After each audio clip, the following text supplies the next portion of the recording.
The critical patriot देखने वाले सब दोस्तों को खुशामदीद, स्वागत। आज मेरे साथ इंडिया से शरीक गुफ्तगू हैं डॉक्टर ऋषि भारद्वाज और पाकिस्तान से मौजूद हैं सुहेल भट्ट साहब।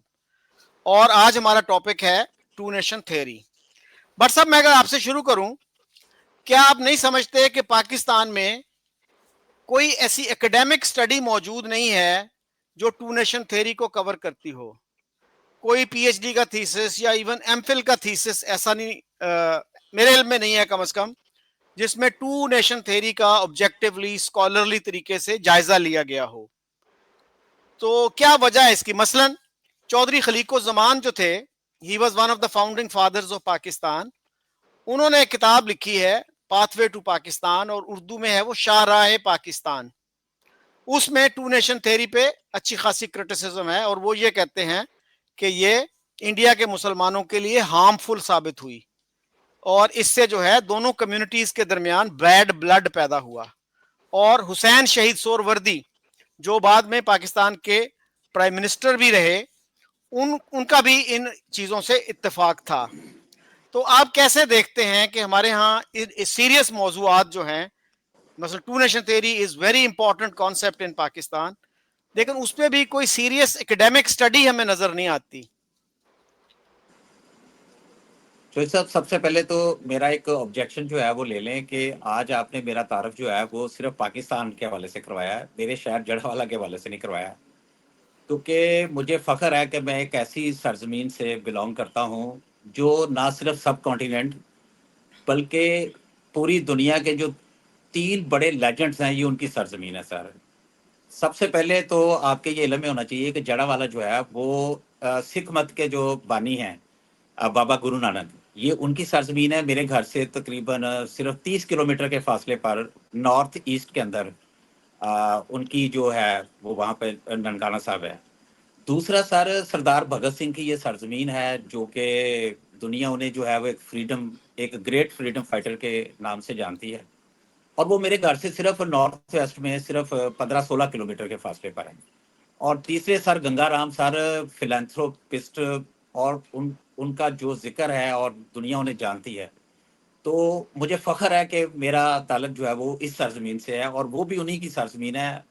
और इस पूरे एरिया का जो मैं आपको बताऊं कि इरिगेशन जो सिस्टम है वो उनका डिज़ाइन किया हुआ है, और लाहौर के अंदर जितनी भी टॉप की जो हिस्टोरिकल मॉन्यूमेंट्स हैं, जो बिल्डिंग्स हैं, सारी ये उनकी डिज़ाइन की हुई है। वो मेरे वन ऑफ द फेवरेट हैं सर गंगाराम, और वो मेरे शहर से या मेरे घर से आप कह लें सिर्फ 8-10 किलोमीटर के फासले पर।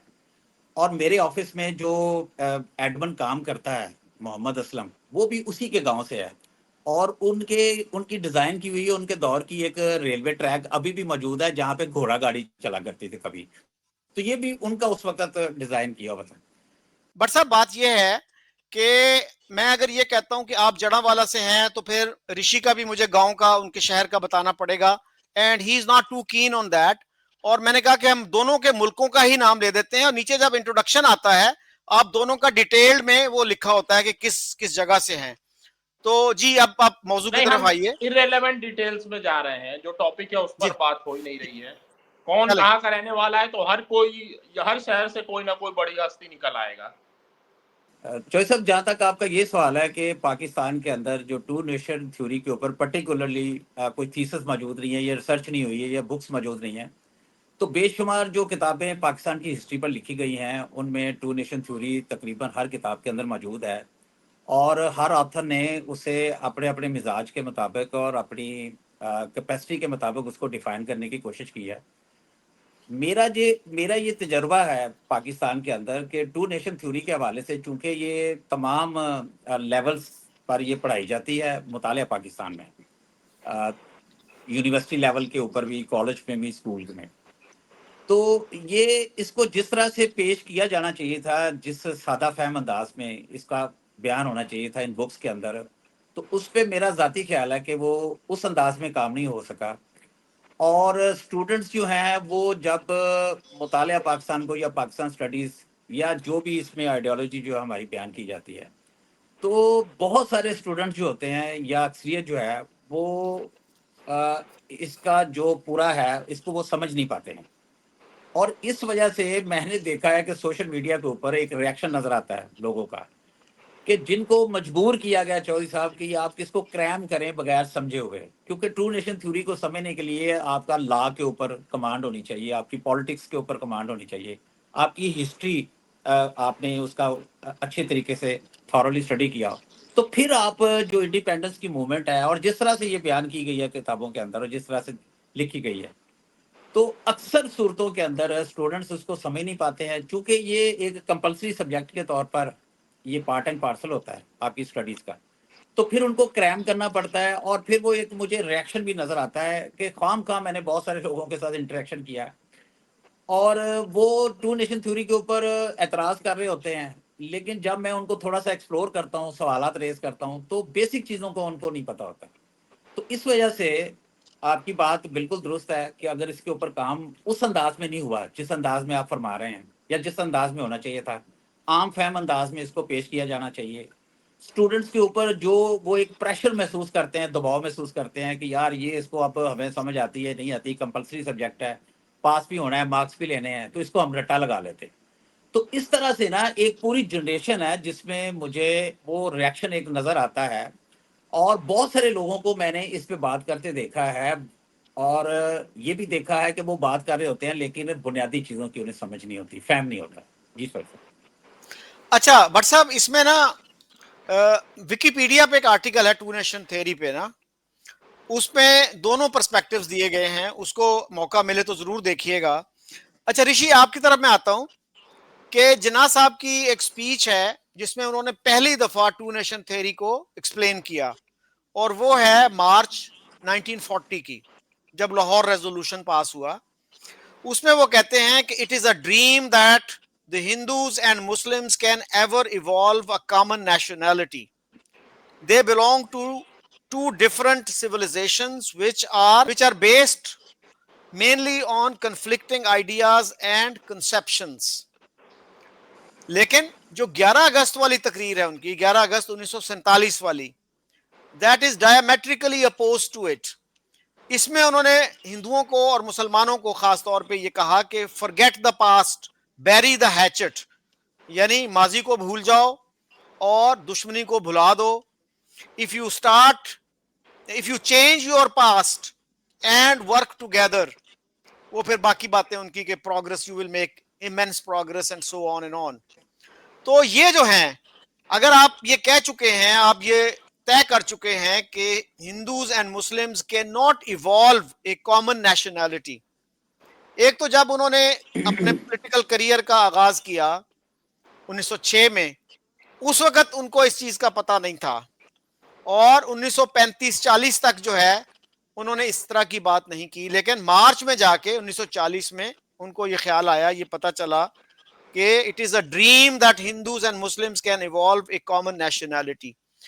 तो क्या फैक्टर्स थे आपके ख्याल में जिसकी वजह से such a dramatic change occurred in his thinking? जी शकील साहब, आपने मार्च 1940 के भाषण की बात की, तो मैं थोड़ा सा पीछे जाना चाहूंगा। इसका हिस्टोरिकल बैकग्राउंड क्या है टू नेशन थ्योरी का। 19th सेंचुरी में 1857 में फर्स्ट वॉर ऑफ इंडिपेंडेंस होता है, उसमें अंग्रेजों की जीत होती है, इंडिया में मुगल एम्पायर पूरी तरह से खत्म हो जाता है, बहादुर शाह जफर को एग्जाइल कर दिया जाता है, बाकी जो नेटिव हिंदू रूलर्स थे वो सब भी हार जाते हैं और अंग्रेजों की हुकूमत पूरी तरह से इंडिया में एस्टेब्लिश हो जाती है। इसके बाद से जो है इंडिया में एक मॉडर्न इंडिया की नींव रखी जाती है, एक पॉलिटिकल अवेकनिंग स्टार्ट होती है, जिसमें बात स्टार्ट होती है डेमोक्रेसी की। डेमोक्रेसी क्या? One man one vote. तो जब से ये वन मैन वन वोट की बात स्टार्ट होती है, तभी से जो है मुसलमानों में एक अनीस की फीलिंग देखी जाती है कि Muslims were not very happy with this whole system of one man one vote, क्योंकि उन्हें ये लगता है कि इंडिया में हिंदूज के पास मेजोरिटी ऑफ द वोट्स रहेंगे 70-75%, और हम हमेशा माइनॉरिटी में ही रहेंगे 20-25% की।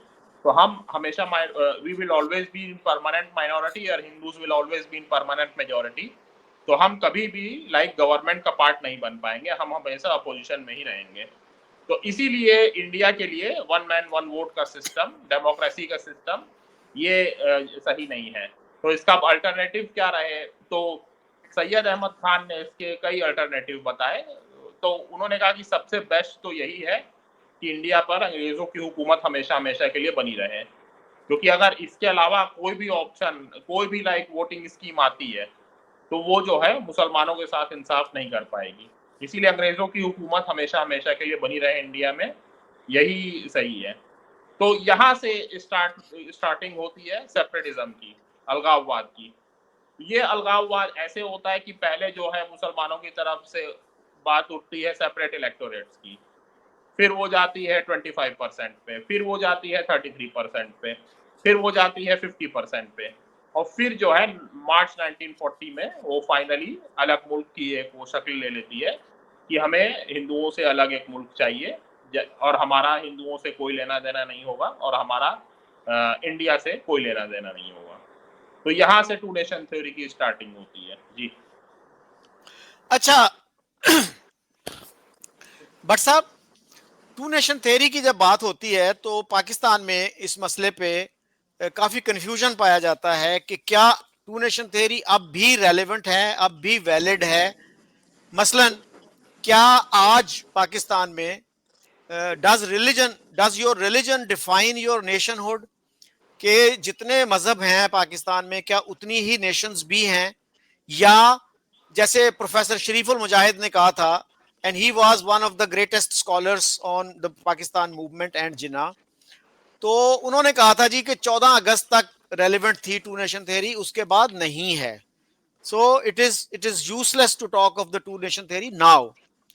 तो क्या अब जो है टू नेशन थ्योरी है, अगर है तो फिर क्या इंडिया के मुसलमान किस नेशन का हिस्सा हैं, पाकिस्तान के नॉन मुस्लिम्स और खास तौर पे हिंदू जो हैं वो किस कौम का हिस्सा हैं, और बांग्लादेश के जो हैं नॉन मुस्लिम्स और मुस्लिम्स वो किस कौम का हिस्सा हैं। वो तो अपने आप को मुस्लिम नेशनहुड का वो चैंपियन नहीं समझते। मसलन आयशा जलाल हमारी एक पाकिस्तानी बैकग्राउंड की बड़ी स्कॉलर हैं, जिनके बारे में डॉक्टर मलिहा लोधी ने जब वो यूएन में एम्बेसडर थी ये कहा था कि Ayesha Jalal is the greatest historian produced by Pakistan. अब आयशा जलाल क्या कहती हैं टू नेशन थ्योरी के बारे में? क्वेश्चन उनका आता है कि if the Muslims are supposed to be one nation, then how come they are living in 3 different states? तो आप कैसे आंसर करेंगे इस क्वेश्चन को? तो सर फ्रैंकली स्पीकिंग अगर आप मुझसे पूछें तो इस वक्त इंडिया के अंदर तकरीबन 200 मिलियन के करीब मुसलमान अभी मौजूद हैं। जिस वक्त पार्टीशन हुई थी उस वक्त हम वहाँ पर तकरीबन 3.5 करोड़ के करीब मुसलमान छोड़ कर आए थे, और आज आबादी बढ़ चुकी है और उसमें मुसलमानों की तादाद जो है वो तकरीबन 20 करोड़ के करीब पहुँच चुकी है। अगर आप मुझसे पूछें तो पार्टीशन से लेकर आज तक इंडिया के अंदर जिस तरह से मुसलमानों को ट्रीट किया गया है, आज भी 14% के करीब वहाँ पर मुसलमान जो है वो हिंदुस्तान की आबादी का हिस्सा हैं। तो जिस तरह से पार्लियामेंट के अंदर उनको नुमाइंदगी मिलती है, कभी भी 5% से ज़्यादा नुमाइंदगी उनको नहीं मिली है। एडमिनिस्ट्रेशन के अंदर और ब्यूरोक्रेसी के अंदर कभी भी 2 से 3% से ज़्यादा इनको नुमाइंदगी नहीं मिली है। ब्यूरोक्रेसी के अलावा फौज के अंदर तो इनको फौज इंडिया की जो है वो तो इनको नुमाइंदगी देते हुए वैसे डरती है, और कभी भी चौधरी साहब 1 या 2% से इनको ज़्यादा नुमाइंदगी नहीं मिली है। आप देखते हैं कि इंडिया के अंदर जो मुसलमानों के बिजनेसेस हैं उनके साथ डिस्क्रिमिनेट किया जाता है, उनका बाइकाट किया जाता है। जब इसके अलावा हम ये देखते हैं चौधरी साहब 92 के अंदर इन्होंने बाबरी मस्जिद शहीद की और अयोध्या में इन्होंने ये नारा लगाया कि जी यहाँ पे तो राम साहब की जो है वो जन्मभूमि थी, वो इन्होंने पता नहीं कहाँ से दरियाफ्त कर ली, और वहाँ वो हिस्टोरिकल मॉन्यूमेंट है, इनको बड़े तकलीफ होती है कि जनाब ये तालिबान ने वो जो बुद्धा के मुजस्मे थे वो गिरा दिए, मस्मार कर दिए। इन्होंने अपने हाथों से बाबरी मस्जिद जो है वो शहीद की। चौधरी साहब 2002 के अंदर गुजरात के अंदर इन्होंने जो मुसलमानों का कत्लेआम किया, मैं आपको कहता हूँ, और इन्होंने मुसलमान औरतों के साथ जो जिनसी ज्यादतियां की हैं। तो मैं ये डरता हूं, मैं डरते हुए कहता हूं कि आप कह रहे हैं कि टू नेशन थ्योरी जिंदा है या नहीं है, सर ये बिल्कुल जिंदा है।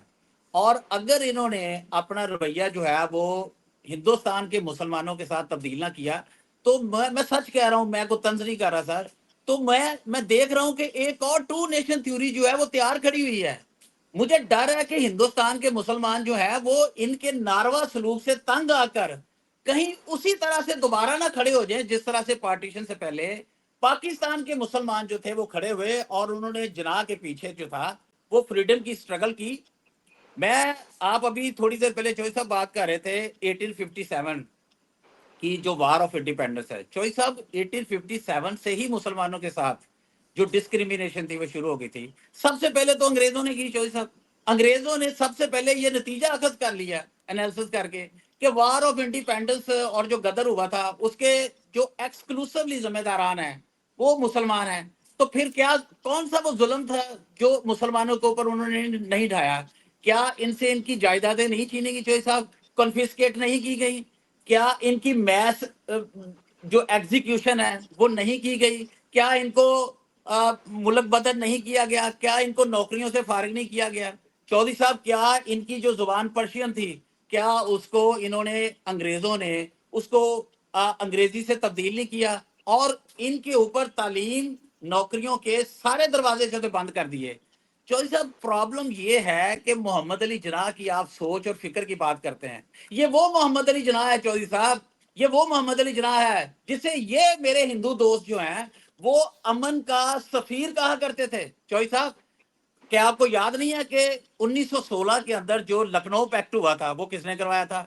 यही इसी मोहम्मद अली जिन्ना ने सर करवाया था, जिसपे आप ये इल्जाम लगाते हैं। आज ये इल्जाम लगाते हैं कि ये टू नेशन थ्योरी के जो है वो मेन कॉन्स्पिरेटर हैं। सर वो तो अपनी पूरी उनकी जो जिंदगी थी वो तो हिंदू मुस्लिम इत्तेहाद के लिए कोशों में सर्व करते रहे, लेकिन इनकी करतूतें ऐसी थी चौधरी साहब, इन्होंने मुसलमानों के खिलाफ इस तरह का इनके अंदर तारीख ने जहर भर दिया हुआ था, वो नफरत भर दी हुई थी चौधरी साहब कि इन्होंने मुसलमानों को मजबूर कर दिया सोचने पर कि ये तो इनके साथ एक मुल्क में जिंदा नहीं रह सकते। आप मेजोरिटी की बात कर रहे हैं, पाकिस्तान हासिल किया गया था इनको बताने के लिए कि मेजोरिटी रूल क्या होता है। ये यहाँ पे मेजोरिटी के नाम पर मेजोरिटेरियन रूल कायम करना चाहते थे और मुसलमानों पर अपना तसल्लत कायम रखना चाहते थे, उनको दबाकर रखना चाहते थे। अगर मुझे बताएं कि मुसलमानों को अगर ये खौफ ना होता कि उनकी आइडेंटिटी जो है वो इनके हाथों जेपरडाइज्ड खतरे में है, तो वो एक अलग मुल्क की एक अलग वतन की क्यों सर हमायत करते, क्यों उसका मुतालबा करते? मैं आपको 3 मिसालें दे देता हूं चौधरी साहब, फिर डॉक्टर साहब से पूछ लीजिए। डॉक्टर साहब 1875 के अंदर हम देखते हैं कि आर्य समाज जो है ना, ये हिंदू रिवाइवलिस्ट मूवमेंट जो है उनका आगाज हो जाता है 1875 के अंदर। ये जब देखते हैं कि मुसलमानों से उनका इक़्तिदार छीन लिया गया है, अब वो जवाल पजीर हो गए हैं, तो इनके ज़हन में ये ख्याल है कि यार ये तो इनके दो बाजुदा जो कन्वर्ट्स हैं इनको दोबारा से हिंदुइज्म की तरफ वापस लाया जाए। तो स्वामी दयानंद, सर एक सेकंड, स्वामी दयानंद सरस्वती साहब जो है 1875 के अंदर वो शुद्धि की तहरीक शुरू कर देते हैं कि चलेगी अब क्रिश्चियंस और मुसलमान जो हैं वो बैक टू वेदास, तो वो वापस उनको अपने फोल्ड में वापस लेकर आए। ये तो मिसगाइडेड हो गए थे, इन्होंने जनाब स्वर्ड से डर कर तो अपना मजहब तो चेंज कर लिया था, तो इनको वापस लाया जाए। सर 1880, सर दो बातें और 1880 के अंदर चौधरी साहब गौ रक्षा मूवमेंट शुरू कर देते हैं, जिसमें ये मुसलमानों को कहते हैं कि अगर हिंदुस्तान के अंदर रहना है तो आपने गाय को ज़िबा नहीं करना है, आपकी जो ईद उल जुहा है वो आएगी, आप ये भूल जाए कि आपका वो मजहबी फरीजा है, मजहबी फराइज तो सारे हमारे हैं, हमें तरजीह मिलनी चाहिए। तो वो उनके ऊपर पाबंदी लगा देते हैं। चौधरी साहब हिंदू महासभा, सॉरी सर, हिंदू महासभा कब बनती है? 1915 में। कौन है बनाने वाले? मदन मोहन मालवीय, सब जानते हैं उनके माइंडसेट को। लाला लाजपत राय, विनायक दमोदन, वो क्या नाम था जी, सवारका या क्या था, सॉरी मैं भूल रहा हूं। तो इनका माइंडसेट देखिए वो क्या कहते हैं, वो कहते हैं हिंदू महासभा वाले कि Hindustan belongs to Hindu only, Hindus only. और क्योंकि यहाँ पर हिंदुओं के सेक्रेड प्लेसेस हैं, वर्शिपिंग प्लेसेस हैं, तो पहला हक जो है ना, जो मलकियत है एक्सक्लूसिवली वो हिंदुओं की बनती है। तो यहां अगर मुसलमानों ने रहना है, क्रिश्चियंस ने रहना है, तो वो अपना मजहब छोड़े, हमारा मजहब दोबारा से कबूल करे, वरना ये मुल्क छोड़ के चले जाए। और उसके बाद आरएसएस, सर हेडगेवर, आखिरी बात है सर, 1925 के अंदर हेडगेवर आरएसएस वो इसी फलसफे को, जो हिंदुत्व का फलसफा है, जो हिंदू नेशनलिज्म का फलसफा है, जिसे सेकुलरिज्म के गार में पेश किया जा रहा है, उसको मिलिटराइज करने की कोशिश करते हैं सर। वो कहते हैं अपने नौजवानों को कि अगर इस मुल्क को, इस धरती माँ को बचाना है तो इसे आपने क्रिश्चियन से और मुसलमानों से, दोनों से बचाना है। या तो इन्हें वापस लेकर आए हिंदुइज्म के अंदर, या इन्हें इस हिंदुस्तान को छोड़ने पर मजबूर कर दें। और अगर ये नहीं मानते हैं आपकी बात पीसफुली, तो फिर आप हथियारों का इस्तेमाल भी कर सकते हैं, जो कि बाद में हुआ माजरत के साथ। अच्छा भट्ट साहब, एक तो ये कि मैंने जो क्वेश्चंस पूछे थे ना, उनको आपने एड्रेस नहीं किया। तो दूसरी बात यह है कि अगर टू नेशन थ्योरी इतनी वैलिड चीज है, हाँ एक मिनट ऋषि, इतनी वैलिड चीज है, तो क्वेश्चन ये पैदा होता है सर कि क्या पार्टीशन जो थी टू नेशन थ्योरी पे बेस्ड थी? उसमें भी बड़ी कंट्राडिक्शंस हैं। मसलन नहीं, आपने खुद भी पाकिस्तानी कहा हिंदूज के बारे में इनकी जी नेशनैलिटी क्या है? जी, मैं एक मिनट जी। अच्छा भट्ट साहब, देखिए अगर टू नेशन थ्योरी की बेसिस पे पार्टीशन हुई, पाकिस्तान बना, जैसा कि पाकिस्तान में हर बंदा यही बात करता है, टेक्स्ट बुक्स भी यही बात करती हैं, लेकिन वो ये नहीं देखते कि जो माइनॉरिटी एरियाज में मुसलमान थे, जैसे आपने भी कहा कि 1937 में जो कांग्रेस ने मिनिस्ट्रीज बनाई, उसने मुसलमानों को मजबूर किया कि हम पार्टीशन की तरफ जाएं। पहले भी आप ये कह चुके हैं और रिकॉर्डिंग से पहले भी आप यही बात कर रहे थे। तो सर बात यह है कि 37 में जो इशू था मुस्लिम माइनॉरिटी प्रोविंसेस के लोगों को था, आपने उसका इलाज क्या किया? बिल्कुल उलट, कि जहां पे उनको यह मसला नहीं था, पंजाब में, बंगाल में, सरहद में, सिंध में, वहां पे पाकिस्तान बना दिया। और उन लोगों को जिन पे आपके बकौल अनस्पीकेबल अट्रॉसिटीज हुई, पाकिस्तानी टेक्स्ट बुक्स और पाकिस्तानी स्कॉलर्स यही कहते हैं, नकाबले बयान मजालम ढाए गए मुसलमानों के उन सूबों में, मुसलमानों पे जो माइनॉरिटी एरियाज, जहां मुस्लिम्स माइनॉरिटी थे। तो सर उनकी वजह से आपने पाकिस्तान बनाया और उनको मजीद वल्नरेबल कर दिया। जैसा कि खलीको जमान ने लिखा है कि वो रिजवानुल्लाह साहब जो थे दिल्ली यूपी मुस्लिम लीग के, वो सेक्रेटरी जनरल थे, जब जिन्ना साहब ने आखिरी मुलाकात की मुस्लिम लीग के लीडरों से दिल्ली में कराची आने से पहले, तो रिजवानुल्लाह साहब ने यही क्वेश्चन शुरू कर दिए कि अब हमारा क्या बनेगा, हम तो आगे आगे थे सबसे ज्यादा, तो अब हमारा स्टेटस क्या है? तो खलीको जमान ये कहते हैं कि जिन्ना साहब को मैंने कभी इतना परेशान नहीं देखा जितना उस वक्त देखा, और मैंने उनको कहा कि छोड़ो यार, कोई और बात करो। और उन्होंने लिखा कि मेरा ये ख्याल है कि इस गुफ्तगू का नतीजा था कि जिन्ना साहब ने जाते ही 11 अगस्त को जो स्पीच की, उसमें उन्होंने टू नेशन थ्योरी को खैरबाद कह दिया। He bade farewell to his two nation theory. तो सर ये जो चीजें हैं, और फिर देखिए नो, टू नेशन थ्योरी की बेसिस, पाकिस्तानी हिंदूज की नेशनैलिटी क्या है? हाँ टू नेशन थ्योरी की बेसिस पे अगर पार्टीशन हुई, तो सर फिर 3.5 करोड़ मुसलमान वहां क्या कर रहे थे? उनको क्यों पाकिस्तान नहीं बुलाया गया? जब आपने और उन लोगों ने, हमारे सारे हिस्टोरियंस ये कहते हैं जी, उन्होंने इंडिया के जो मुसलमान थे माइनॉरिटी एरियाज के, they overwhelmingly supported the demand for partition and this demand was based on the two nation theory. यानी खैबर पख्तूनख्वा में, जिसका उस वक्त नाम एनडब्ल्यूएफपी था, इतना इंथुजियाज्म नहीं था पाकिस्तान के लिए जितना यूपी में था। तो आप फिर उनको बेयारो मददगार छोड़ आए। उनको आते हुए जिन्ना साहब ने कह भी दिया कि अब आप लॉयल सिटीजन बन के रहें इंडिया के, क्योंकि कोई भी स्टेट जो है वो डिसलॉयल सिटीजन को पसंद नहीं करती, बर्दाश्त नहीं करती। और जो हिंदू पंजाब और बंगाल में रह रहे थे, उनको क्या कहा? ये हमारे भाई हैं, ये हमारे साथ रहते रहेंगे। माउंटबेटन को कहा कि पंजाब को मत डिवाइड करना, बंगाल को मत डिवाइड करना, इसलिए कि एक पंजाबी पहले पंजाबी होता है, उसके बाद हिंदू या सिख होता है, हिंदू या मुसलमान होता है। इसी तरह बंगाली पहले बंगाली है, उसके बाद हिंदू या मुसलमान। टू नेशन थ्योरी का तो आपने तिया पांचा कर दिया ये कहकर। उस पे माउंटबेटन ने कहा था कि आपने तो मुझे बड़ा अच्छा आर्गुमेंट दे दिया इंडिया को यूनाइटेड रखने का। एक हिंदू, एक इंडियन भी जो है ना, पहले इंडियन होता है, उसके बाद हिंदू या मुसलमान होता है। तो अगर टू नेशन थ्योरी पे ये पार्टीशन हुई, तो क्या ये कांग्रेस अगर ये करती, सारे मुसलमानों को धकेल देती पाकिस्तान की तरफ, जो 3.5 करोड़ थे, उनको कहती कि जी आपने ओवरवेलमिंगली सपोर्ट डिमांड को, now you go to your promised land, you have no right, you have lost your right to this land, तो उनका क्या जवाब होता फिर? चोई साहब देखें, अब के पूरे हिंदुस्तान के अंदर जो बकाया हमारे मुसलमान रह गए थे, वो तो छोटी छोटी पॉकेट्स के अंदर थे। और टू नेशन थ्योरी के तहत जो हमारी डिमांड थी वो तो एक अलग सेपरेट होमलैंड की थी, और वो होमलैंड कौन सा था? वो उन इलाकों पर मुश्तमिल था जहां पर मुसलमान अक्सरियत में थे। अब वो इलाके हिंदुस्तान के जहां पर मुसलमान जो थे वो अकलियत में थे, सेंट्रल प्रोविंसेस था, यूनाइटेड प्रोविंसेस थे, बिहार का इलाका था, वगैरह वगैरह वगैरह। तो वहां तो ये पॉसिबल नहीं था कि वो अब जहां जहां पे मुसलमान मौजूद हैं उनके लिए अलग अलग जो हैं वो वतनों का मुतालबा किया जाता या डोमिनियंस का मुतालबा किया जाता। तो ये तो पॉसिबल नहीं था।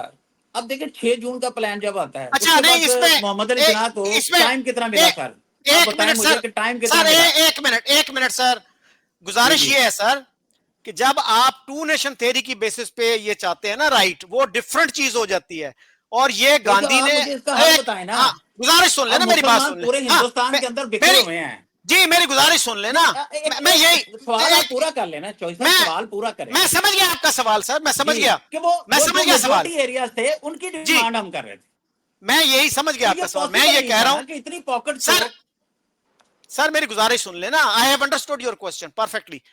सर जी 1944 में गांधी जी ने और राजा जी ने यही ऑफर की थी जिन्ना साहब को कि आप टू नेशन थ्योरी को छोड़ें, अगर आप मुस्लिम मेजॉरिटी एरियाज में चाहते हैं पाकिस्तान बनाना तो आपको हम वहां पे प्लेबिसाइट करवा देंगे, रेफरेंडम करवा देंगे। तो उस पे जिन्ना साहब ने कहा नहीं, मैं इलाकाई बुनियादों पे नहीं सेल्फ डिटर्मिनेशन चाहता, मैं एक नेशन के तौर पे सेल्फ डिटर्मिनेशन चाहता हूं, और 10 करोड़ मुसलमान जो हैं वो एक नेशन है, ये उनके अल्फाज थे। और उनको चौधरी साहब सोचना इसमें चाहिए था, एतराज वाली कौन सी सर बात मेरी है? सुन लेना बात, उनको यह सोचना चाहिए था कि two nation theory is not practical, जैसे आपने भी मान लिया इनडायरेक्टली कि वो तो छोटी छोटी पॉकेट्स में रहते थे। और भाई छोटी पॉकेट्स में रहते थे, फिर भी आपने डिमांड की, पार्टीशन की, सपोर्ट की। आपको नहीं पता था कि आपने इधर ही रहना है? तो कौन से नेशन जो है गद्दार को बर्दाश्त करती है? आप मुल्क तोड़ने के एक प्रोग्राम की हिमायत कर रहे हैं और आपको यह पता है कि आपने इधर ही रहना है। तो ये कितना लॉजिकल था। और नेहरू ने यही बात की थी, ये टू नेशन थ्योरी प्रैक्टिकल नहीं है, इसलिए कि मुसलमान दूर दराज के गांव तक, शहरों तक फैले हुए हैं, तो ये टू नेशन थ्योरी को छोड़ दो। सो जिन्ना साहब को फिर ये चाहिए था कि वो सिर्फ ये बात करते कि जहां पे हमारी मेजॉरिटी है वहां पे हम पाकिस्तान बनाएंगे, टू नेशन थ्योरी वहां पे रेलेवेंट नहीं रहती, यूपी के मुसलमानों को मोबिलाइज करने की जरूरत नहीं थी। तो ये है एक चीज जो कंट्राडिक्शन है, जिसकी तरफ हमारे स्कॉलर्स की, हमारे इंटेलेक्चुअल्स की तवज्जो नहीं जाती। जी ऋषि, आप क्या कह रहे हैं? जी, तो सबसे पहला तो यही क्वेश्चन रहेगा कि पाकिस्तानी हिंदूज की नेशनैलिटी क्या है, ये अभी तक इन्होंने जवाब नहीं दिया इस बात का। ओके, और इन्होंने जो पॉइंट्स उठाए, सबसे पहला पॉइंट उठाया इन्होंने आर्य समाज का। तो आर्य समाज एक हिंदू रिफॉर्म मूवमेंट थी, तो इसमें लाइक किसी को क्या ऑब्जेक्शन होना चाहिए? रिफॉर्म मूवमेंट्स हर रिलीजन में होती हैं, हिंदुइज्म में भी है, इस्लाम, सिखिज्म, क्रिश्चियनिटी। तो आर्य समाज एक हिंदू रिफॉर्म मूवमेंट 1875 में बन गई, तो इस पर किसी को कोई ऑब्जेक्शन नहीं होना चाहिए। रही बात, इन्होंने बात की फिर शुद्धि मूवमेंट की। शुद्धि मूवमेंट में ऐसा क्या खराबी थी? शुद्धि मूवमेंट में जो मुसलमान और क्रिश्चियन थे, अगर वो अपनी मर्जी से हिंदुइज्म में आ रहे हैं वापस, तो जो है इसमें किसी को कोई जो है ऑब्जेक्शन नहीं होना चाहिए, क्योंकि जो हो रहा है अपनी मर्जी से हो रहा है। अगर किसी को अपनी मर्जी से हिंदू धर्म सही लग रहा है, वो एक्सेप्ट कर रहा है, तो इसमें किसी को क्या प्रॉब्लम होनी चाहिए। तीसरी बात इन्होंने की गौ रक्षा की। अब गाय का जो है हिंदू रिलीजन में बहुत ही होली प्लेस है, तो अगर कोई ये कैंपेन चला रहा है कि इंडिया में जो है मतलब गाय की हत्या नहीं होनी चाहिए, काउ स्लॉटर नहीं होना चाहिए, तो इसमें भी कोई गलत बात नहीं है, क्योंकि जो कम्युनिटी, जो स्पेशली जो इतनी बड़ी मेजॉरिटी कम्युनिटी हो, उसके रिलीजियस बिलीव्स और रिलीजियस सेंटिमेंट्स को अगर गवर्नमेंट उसकी रिस्पेक्ट कर रही है, तो इसमें कोई खराब बात नहीं है। मसलन अमेरिका में जैसे हॉर्स स्लॉटर पे बैन है, अमेरिका में आप हॉर्स को जो है हॉर्स मीट बेचना बैन है, क्योंकि वहां पर हॉर्स का जो है वो एक लाइक इम्पोर्टेंट रोल रहा है इकोनॉमी में वहां की, अमेरिका की। तो ऐसे हर नेशन में कुछ ना कुछ फूड टैबू होते हैं। तो अगर उसको लेके और अगर लाइक कोई बैन इस तरह का लाया जाता है, तो इसमें कोई बकरीद मनाने पे तो कोई बैन नहीं कर रहा था कि आप जो है बिल्कुल ही कोई भी एनिमल स्लॉटर मत करिए। पर ये मुसलमानों की जिद थी कि हम तो काउ स्लॉटर ही करेंगे। और क्यों करेंगे? क्योंकि इससे हिंदू का दिल दुखता है। तो ये मतलब दिखाता है कि किस हद तक आपके मन में जो है लाइक एनिमोसिटी हिंदुओं के लिए भरी हुई है। तो ये सिर्फ यही दिखाता है। फिर उन्होंने बात की हिंदू महासभा की और आरएसएस की और इसकी और उसकी। तो मैं कहना चाहूंगा कि इन सबसे पहले तो मुस्लिम लीग वजूद में आई है 1906 में, जो कि एक प्योरली कम्युनल पार्टी थी जिसका नॉन मुस्लिम मेंबर तक नहीं बन सकता था। तो एक ऐसी पार्टी जो कि मतलब, और हिंदुओं ने कभी हिंदू महासभा को नहीं चुना, कभी हिंदू महासभा पावर में नहीं आई, हमेशा कांग्रेस को ही ओवरवेलमिंग वोट पड़े हैं, जो कि एक सेक्युलर पार्टी थी जिसका मेंबर कोई भी बन सकता था। बट मुस्लिम लीग में तो कोई हिंदू ज्वाइन भी नहीं कर सकता था। तो एक ऐसी पार्टी जो कि पूरी तरह से कम्युनल हो और जिसका मैनिफेस्टो जो है कुरान और हदीस हो, जो कि मतलब कहती हो कि हमारे यहाँ तो शरीयत है और दूसरी तरफ जो है गांधीज्म है, गांधी का निजाम है और हमारे यहाँ शरीयत का निजाम है, दूसरी तरफ सेक्युलरिज्म है और हमारे यहाँ शरीयत है। तो एक ऐसी पार्टी मतलब जो पाप की शुरुआत हुई है तो वो तो मुस्लिम लीग की फाउंडिंग से हुई है।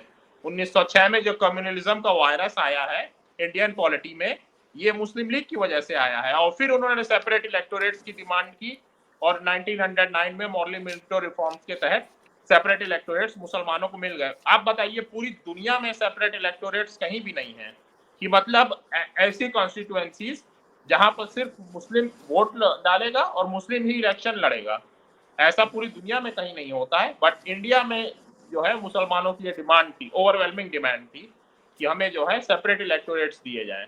और फिर इन्होंने बात की जो है आरएसएस की और इसकी और उसकी, तो इसका भी बैकग्राउंड, आरएसएस को के फाउंडर कौन थे? डॉक्टर हेडगेवार। डॉक्टर हेडगेवार वो कांग्रेस मेंबर थे। Doctor Hedgewar was initially a member of Congress, पर जब उन्होंने देखा कि जिस तरह से खिलाफत मूवमेंट चल रही है इंडिया में और मुसलमान जो कि जिनका कोई लेना देना नहीं है टर्की में क्या हो रहा है उससे और ऑटोमन एम्पायर का कौन सुल्तान बनेगा उससे, तो ये लोग जो है उसको लेके बहुत ज्यादा एक्साइटेड हैं। और इंडिया में जो नॉन कोऑपरेशन मूवमेंट है इससे इनका ज्यादा लेना देना नहीं है। तो मतलब ऑटोमन खैलिफेट का जो एबॉलिशमेंट हुआ तो उसको लेके टर्की में कोई मूवमेंट नहीं है, अफगानिस्तान में कोई मूवमेंट नहीं है, अरब कंट्रीज में कुछ नहीं हो रहा है, बट इंडिया में सबसे ज्यादा जज्बात आई है इस चीज को लेके। तो उन्होंने इंडोनेशिया में ऋषि, इंडोनेशिया जो सबसे बड़ा मुस्लिम कंट्री है, वहां कुछ नहीं हुआ। यस, तो उन्होंने देखा कि जो है ये लोग सब कितने मतलब इंथुजियास्टिक हैं ऑटोमन एम्पायर को लेके, तो ये दिखाता है कि पैन इस्लामिज्म किस हद तक इनमें कूट कूट के भरा है। और ये जो है सिर्फ उम्मत के कंसेप्ट को मानते हैं और ये लोग खुद को हिंदुस्तानी मानते ही नहीं है। फिर जो मोपला रेबेलियन हुआ, मालाबार में जो दंगे हुए और 10,000 से ज्यादा हिंदू मारे गए और इतनों हिंदुओं को बेघर किया गया, तो इसको देख के और फिर जो महाराष्ट्र में भी जो एटमॉस्फेयर था, जो दंगे होते रहते थे, और फिर जो 1923 में वहां पर दंगा हुआ, 1925 में दंगा हुआ, तो इन सब चीजों को देख के मद्देनजर फिर डॉक्टर हेडगेवार ने आरएसएस की फाउंडेशन रखी, जो कि मतलब उसका एम था कि हिंदू कल्चर को पूरे इंडिया में फैलाना, कि आपका मजहब कुछ भी हो बट आपका कल्चर हिंदू रहेगा। तो ये इनके जो है क्वेश्चंस का पूरा जो है एक जवाब है। और इन्होंने ये बिल्कुल नहीं बताया कि पाकिस्तानी हिंदुओं की नेशनैलिटी कौन सी है, और इन्होंने वही पुराने रटे रटाए जो मुसलमानों की ब्यूरोक्रेसी में कितनी परसेंट है, तो वो मैंने पहले भी शो में कहा है कि वो कॉम्पिटेटिव एग्जाम्स से होता है। अगर मुसलमान क्लियर करेंगे एग्जाम्स तो उनको नौकरी मिलेगी, नहीं करेंगे नहीं मिलेगी। इन्होंने बात की आर्मी की, आर्मी का भी यही है, कोई रोक नहीं है ज्वाइन करने पे। अगर मुसलमान खुद ही आर्मी में नहीं आते हैं तो इसमें कोई उनसे घर से तो खींच खींच के लाएगा नहीं कि आप जबरदस्ती आर्मी में आइए। इन्होंने बात की पार्लियामेंट की, तो पार्लियामेंट में मैं बता दूं कि मुसलमानों की अच्छी खासी परसेंटेज रही है। 1980 में अच्छी खासी परसेंटेज थी उनकी, 1984 में अच्छी खासी परसेंटेज थी। हाँ, अभी हाल के कुछ इलेक्शंस में उनकी परसेंटेज थोड़ी डाउन हुई है, बट ये कहना कि हमेशा 5% से कम थी, दिस इज फैक्चुअली इनकरेक्ट। तो ये जो है इनके जो पॉइंट्स इन्होंने उठाए उसका जवाब मैंने दिया। अब मैं अपनी बात रखता हूँ कि इन्होंने बात की टू नेशन थ्योरी की, तो इन्होंने ये कुछ इसकी वजाहत नहीं की कि जो इंडिया में मुसलमान रह गए थे उनके बारे में क्या ऑप्शन, क्या उनके लिए क्या अल्टरनेटिव इन्होंने छोड़ा, उनके लिए क्या ऑप्शंस इन्होंने छोड़े, कि वो मतलब जिन्होंने सबसे ज्यादा स्ट्रगल किया पाकिस्तान के लिए, उनके लिए पाकिस्तान क्या करेगा, उनके लिए पाकिस्तान क्या फायदेमंद होगा। तो उनके लिए तो बेवकूफ़ी थी कि पाकिस्तान मूवमेंट को सपोर्ट करना, क्योंकि उन्हें तो कुछ मिला नहीं पाकिस्तान बनने से, वो तो वहीं के वहीं हैं जहाँ पहले थे।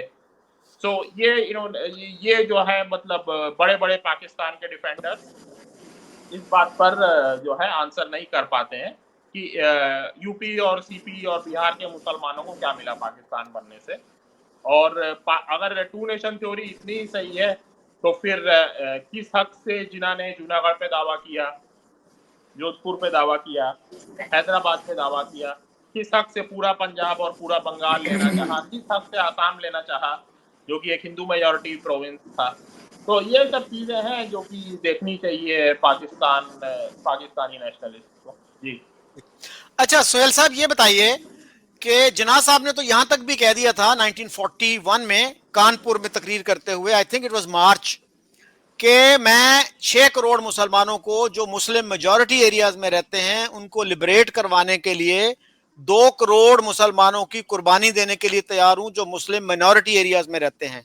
क्या एक लीडर जो है इस तरह की बात कर सकता है कि 2 करोड़ की मैं कुर्बानी देने के लिए तैयार हूं? लीडर का काम तो लोगों को बचाना होता है, उनकी हिफाजत करना होता है, और आप खुद कह रहे हैं कि मैं 2 करोड़ की कुर्बानी देने के लिए तैयार हूं। और वो 2 करोड़ वही थे जिनके नाम पे आपने कहा कि हमने डिसाइड किया कि हम पार्टीशन चाहते हैं, क्योंकि आपने इनको मिसट्रीट किया है। वो मिसट्रीट से भी आगे जा रहे हैं, वो उनको मरवाने के लिए तैयार हैं, कत्ल करवाने के लिए तैयार हैं। तो सर इन चीजों को कैसे देखते हैं आप? चोई साहब, आपके आर्गुमेंट के पीछे जो एक फाउंडेशन मैं तलाश कर रहा हूँ आप दोनों दोस्तों के, वो ये है कि चूंकि कम्युनल वायलेंस का डर था, खतरा था, तो इस वजह से तो फिर हमें टू नेशन थ्योरी पे बात ही नहीं करनी चाहिए थी। इस हिंदुस्तान को पार्टीशन की तरफ तो फिर हमें ले जाना नहीं चाहिए था। जो वाकयात हमने पार्टीशन के बाद बंगाल की तकसीम और पंजाब की तकसीम के दौरान देखे, जो दोनों तरफ से हंगामे हुए, जो कम्युनल वायलेंस हुआ, मिलियंस ऑफ लोग, तो फिर अगर इस आर्गुमेंट को आगे चलाया जाए चोइसा, तो फिर तो कुछ भी नहीं होना चाहिए था। फिर तो जो पहले हो रहा था वैसे होता रहता है। एग्जैक्टली चोइसा वही मुझे होना बताया कि चाहिए था। 6 जून, एक सेकंड सर, आपकी बात में नहीं बोलता मैं। 6 जून को जो पार्टीशन का अनाउंसमेंट हुआ है चौधरी साहब, उसमें तो 1948 की डेट दी गई थी पार्टीशन के लिए। तो फिर ये अचानक से एक इमरजेंसी ऐसी डेवलप हुई कि उसके बाद 3 माह के अंदर अंदर पार्टीशन कर दी गई। चौधरी साहब मुझे ये बताएं कि अगर इतना वक्त हमारे पास दस्तयाब होता और हम ये ऑप्शन रखते कि जो यूपी और दूसरे जो मुस्लिम माइनॉरिटी इलाकों के मुसलमान हैं उनको हम ऑप्शन देते हैं कि वो जो बंगाल के करीब है, बांग्लादेश जो बंगाल के करीब है, जो हमारी ईस्टर्न विंग के करीब है, उसमें चले जाए माइग्रेट करके, और जो पंजाब के या दूसरे सूबों के करीब है वो इस तरफ आ जाए।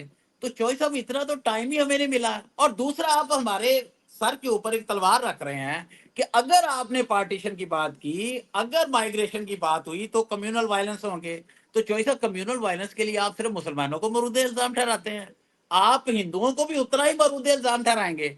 आपको पता है, मैं बिल्कुल मानता हूं इधर से भी बहुत ज्यादतियां हुई हैं, लाहौर में बहुत वायलेंस हुआ है, सरहद में भी बहुत वायलेंस हुआ है, पाकिस्तान के और इलाकों में भी हिंदुओं और सिखों के साथ वायलेंस हुआ है। तो क्या ये वायलेंस जो है इससे आप बरियत देते हैं हिंदुओं को?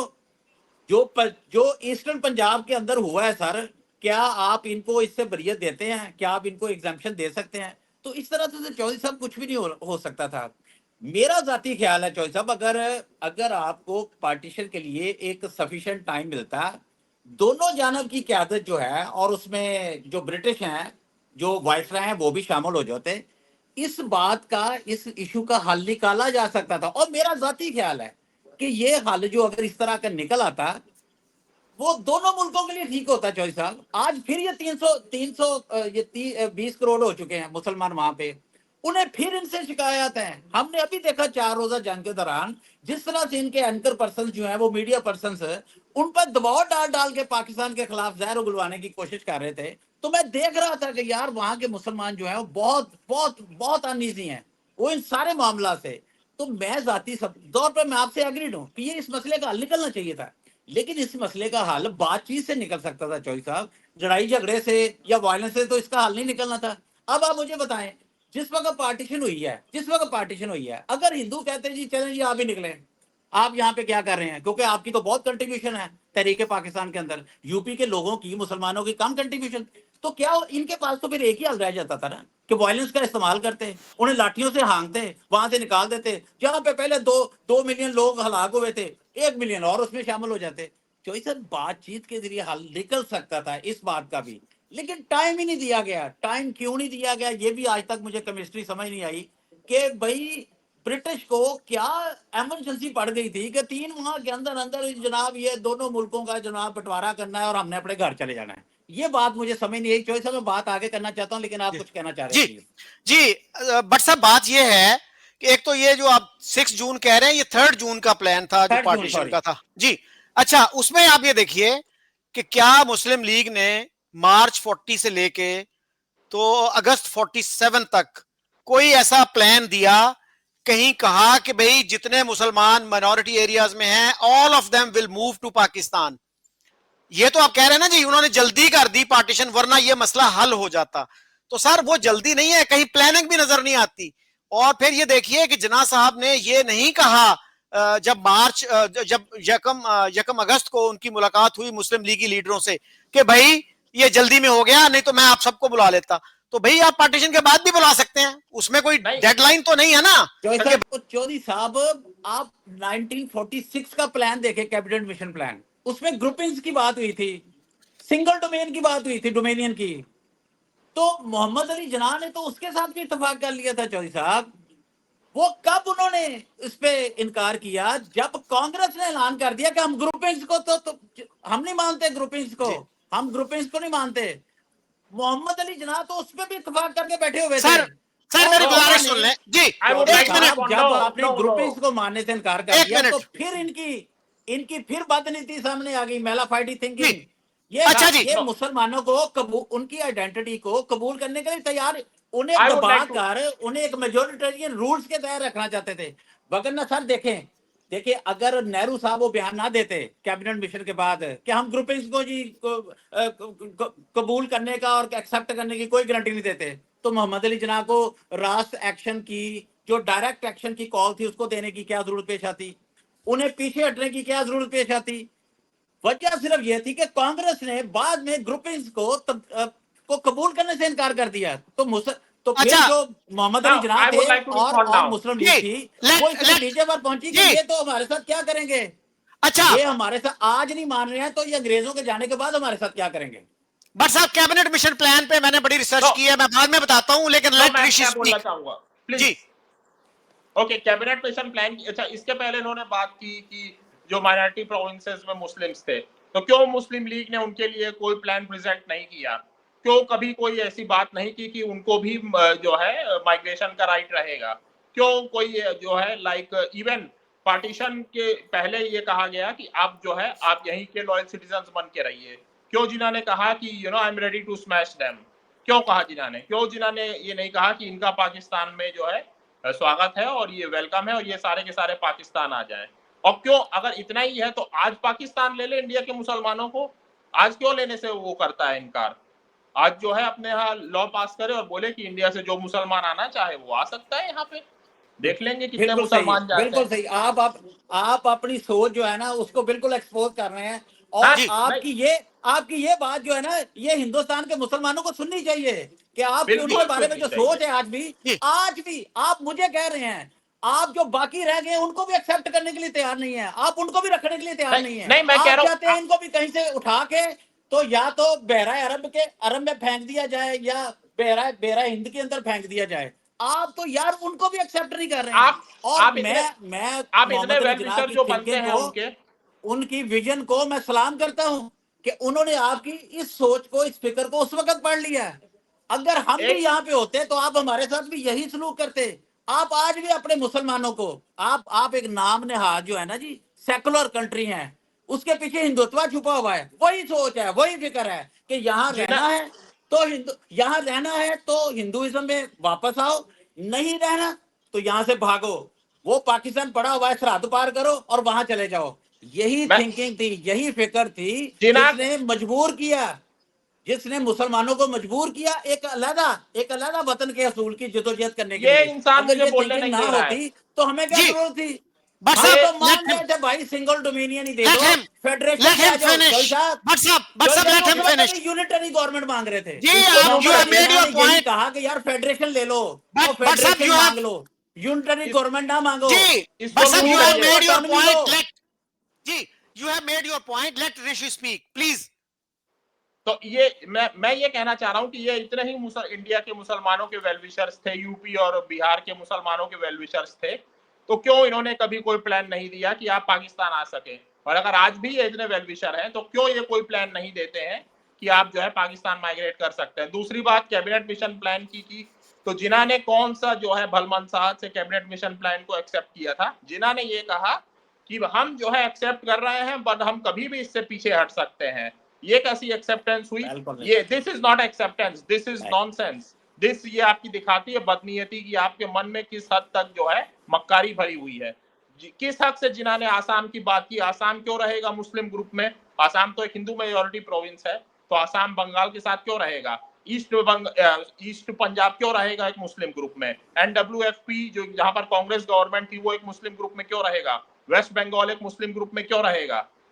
तो ये जो है बहुत ही अच्छा हुआ जो कि कैबिनेट मिशन प्लान एक्सेप्ट नहीं हुआ, और नेहरू को थैंक यू एक्सेप्ट नहीं करने के लिए, वरना उससे जो पाकिस्तान बनता तो उसकी सरहद जो है दिल्ली तक होती। तो ये बहुत बड़ी जो है दूरंदेशी थी कांग्रेस के लीडर्स की कि इन्होंने भाप लिया कि मुस्लिम लीग और इनके लीडर्स में किस हद तक मक्कारी भरी हुई है, और कैबिनेट मिशन प्लान को रिजेक्ट किया जाए और इन्हें इनका एक छोटा सा पाकिस्तान देके चलता किया जाए, और वही हमने किया। और अभी तक जवाब नहीं दिया गया है कि पाकिस्तानी हिंदुओं की नेशनैलिटी क्या है। और ये मेजॉरिटेरियनिज्म की बात कर रहे हैं, पाकिस्तान में तो मतलब जो 71 में हाल किया बंगालियों का इन लोगों ने, वो मेजॉरिटेरियनिज्म ही था कि जो पार्टी जीत चुकी है इलेक्शन वो सिर्फ बंगालियों की पार्टी है और उसमें हिंदू ज्यादा है, बंगाल में हिंदू ज्यादा है, इसीलिए इन लोगों ने उनको पावर देने के बजाय वहां पर हिंदुओं का कत्लेआम शुरू किया। ये लोग केपीके में जो एयरफोर्स से बम बरसाते हैं, इंडिया ने आज तक कभी भी कश्मीर और पंजाब में एयरफोर्स से बम नहीं गिराए। ये लोग जो गांव पे बम गिराते हैं सिविलियंस पे, इससे दिखाते हैं कि जो नॉन पंजाबीज हैं वो सेकंड क्लास सिटीजन है पाकिस्तान में। तो ये है पाकिस्तान के मेजॉरिटेरियनिज्म की सच्चाई। इंडिया वर्ल्ड की सबसे बड़ी डेमोक्रेसी है। इंडिया जो है सब एक सेक्युलर मुल्क है जहां पर पार्टीशन के बाद भी मुसलमानों को बराबरी के राइट्स दिए गए।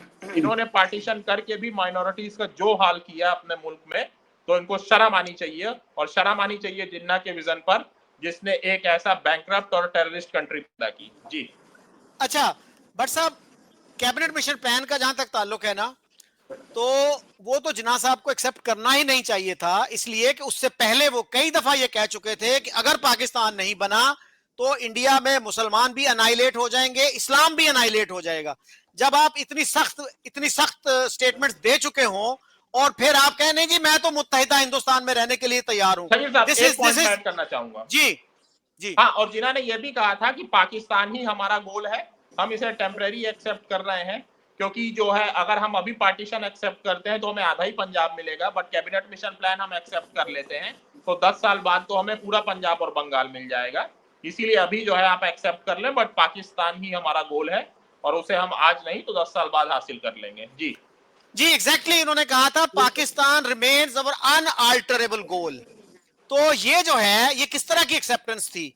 तो सर दूसरी बात ये है, जो टू नेशन थ्योरी की हम बात कर रहे हैं ना, उस पर फोकस कीजिए कि टू नेशन थ्योरी का मतलब क्या था। इसका प्लेन इंग्लिश में मतलब ये है कि Hindus and Muslims are so different, they are so different that they can not live together. दो लफ्जों में अगर आप दो फिक्रों में कहें तो ये है। सर इसी के हम कंट्राडिक्शन कर रहे हैं, इसी पे आप फोकस कीजिए कि एक तरफ आपने ये नारा लगाया, फिर 3.5-4 करोड़, चौधरी खलीकुज़्ज़मान ने लिखा 4 करोड़ मुसलमान इंडिया में रह गए थे, तो उनको आप क्यों बेयारो मददगार छोड़ा है? इस पे आप तवज्जो नहीं दे रहे कि उन्होंने ये आपके बकौल ओवरवेलमिंगली सपोर्ट किया पार्टीशन को, और पार्टीशन किस पे बेस थी? टू नेशन थ्योरी पे। तो सर अगर इंडियंस उनको धकेल देते, would they not have been justified? कि जब आप खुद जो है ये राइट लूज कर चुके हो, आप ये कहते हो हम इतने डिफरेंट हैं तुमसे, हम तुम्हारे साथ रह नहीं सकते, उनका भाई ठीक है बना लो अपना मुल्क, तो फिर वो क्यों वहां रह रहे हैं? What right do they have? Haven't they lost the moral right to live there? इसका जवाब दीजिए प्लीज।